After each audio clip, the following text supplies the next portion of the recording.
there, it's Ryan. So I just wanted to start this YouTube channel. I've been procrastinating on doing it, but I've had so much people come up to me telling me that you're so easy to talk to, you have so much great advice. So I've been wanting to do this for a while. First of all, I don't own the rights to this music or any music that's going to be playing in the background. Obviously, I'm driving and I like music going on.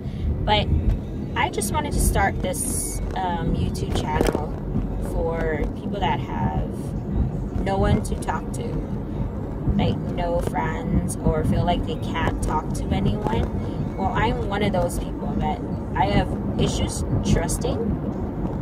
I've always had issues trusting. Whether it's just talking to a friend or talking to a coworker or even family members, I've never felt that I had that bond enough to open up to someone. And so I just wanted to, you know, put that out there that you're not alone. I have a family member right now going through some stuff, and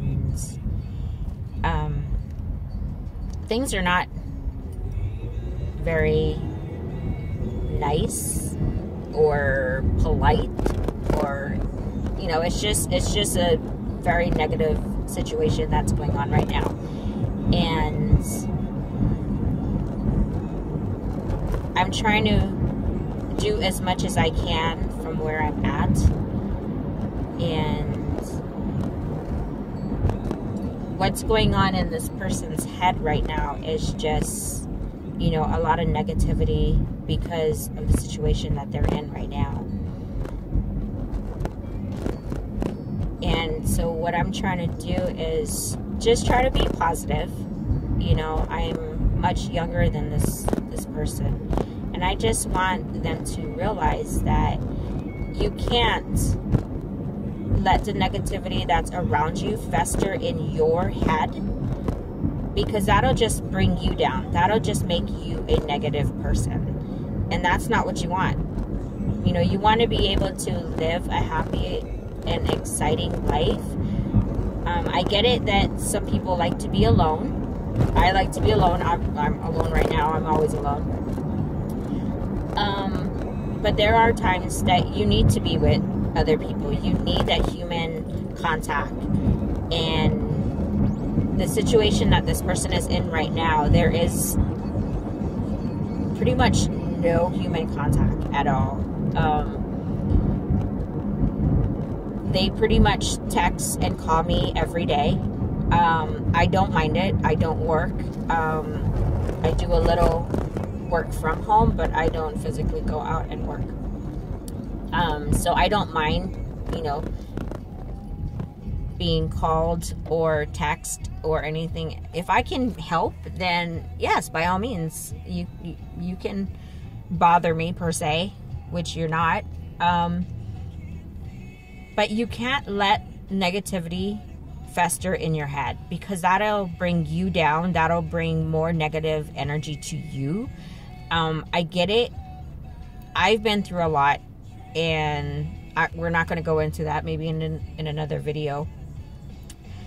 But you can't just dwell on what happened yesterday, because you can't change it. You can't dwell on what happened 15 years ago. You can't change it.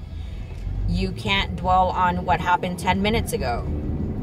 You know, whatever has happened in your life, you have to let it go. And I know people must be saying, well, it's hard to let go. Well, there's ways to let it go. What helped me with what I went through at a very, very young age is I wrote it down. And I did it several times. I had to write it down several times, and I burnt the letter. I wrote it down. I probably did this step probably about 4 or 5 times. And each time I did it, it felt relieving. It felt like it was finally gone. It's not going to work the first time. Like, you write it down and you burn it, like, okay, your issues are done. It doesn't work that way. Just like when you want to buy a house. Well, you can't just go buy a house. You need to save up, right? So it's the same thing. You need to write it down and do it a few times. And each time you do it, it does feel like it's being lifted off of your chest. It's been, you know, relieved from your consciences. It's been relieved. Sorry, I got braces, obviously. And certain words just come out kind of weird. But anywho, you can't let that run your life. You can't let this bad memories or bad nightmares, whatever you want to call them, live in your head rent-free. Meaning you can't let this be in your head, living in your head, and just be a negative person the rest of your life, or a lonely person the rest of your life. Because we need human contact. We need to be around people. As much as we, you know, don't want to be around people, we need that contact sometimes. We need to be able to talk to someone, laugh with someone. You know, we need to actually physically touch that person. You know, hand-holding, you know, a rub on the shoulder, a pat on the shoulder, rub on the back, pat on the back, whatever the case may be. We need that contact. And it's hard for people, me being one of them, to get that if we don't want to be around anyone. I'm married, but I like my own space. My husband has his own space. We are not attached at the hip. By all means, we are not. We can't be. And everyone needs their own space. I get that. We all do. But we still need that human contact. We need to be able to chit-chat with someone and laugh and cry and whatever the case may be. But we still need that human contact. So with the situation that's going on right now, this person is crying constantly. The only thing I can do from here is just try and calm the person down. You know, I can't, there's nothing else I can do from here where I'm at. But I try to, you know, send this person cute little texts, whatever I can. I send them, you know, cute little quotes, check on them every day, just chit chat, you know. And when this person just wants to be left alone, I just let it go. You know, I don't take anything to heart. I just take it with a grain of salt, because, you know, negative people will send off negative energy. And that's what I'm trying to break this person of, is thinking negative thoughts, you know, saying negative things. And I can see it working. It's very slow, but it's working. And that's the first step, is taking that baby step on trying to change your mindset. You know, I'm 41 years old, and I finally figured out this a few years ago. I was a very, very, very harsh person. I mean, I'm still a very blunt person, I will tell you the truth. But I don't say it as harsh as I used to. I mean, I will tell you the truth. I'm very blunt and straightforward. I'm not going to lie. I'm not going to sugarcoat anything. But I was really mean about it. I was very rude about it when I first started, you know, realizing, until somebody told me, you're such a bitch. And I took it as a compliment at first. Like, yeah, I am a bitch. That way no one's going to fuck with you. But I had to start looking at things as a third person.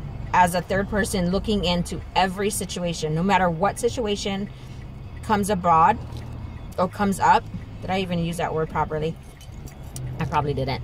But anywho, whatever situation comes up, I always look at it as a third person, or a person looking into the situation. Even if I'm involved in the situation, I always try to step back and look into it as like, wow, okay, this is what I should do, this is what I shouldn't do, this is how I should say it, this is how I shouldn't say it.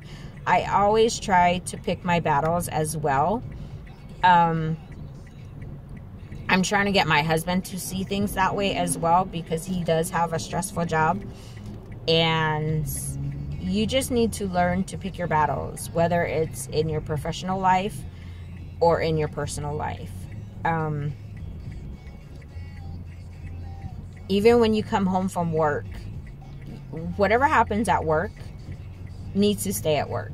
I mean, if you have to vent, by all means, go right ahead. Like I said, my husband has a very, very stressful job. And if you need to vent about something, by all means, go right ahead. But you can't bring that work home every single day, every single night. You cannot bring your job home. Your home is your temple. So you can't just, okay, you can't bring work home. That's just the bottom line. You can't. Because you're going to be miserable 24/7. You're going to be miserable at work and you're going to be miserable at home. But like I said, if you need to vent to your spouse, to your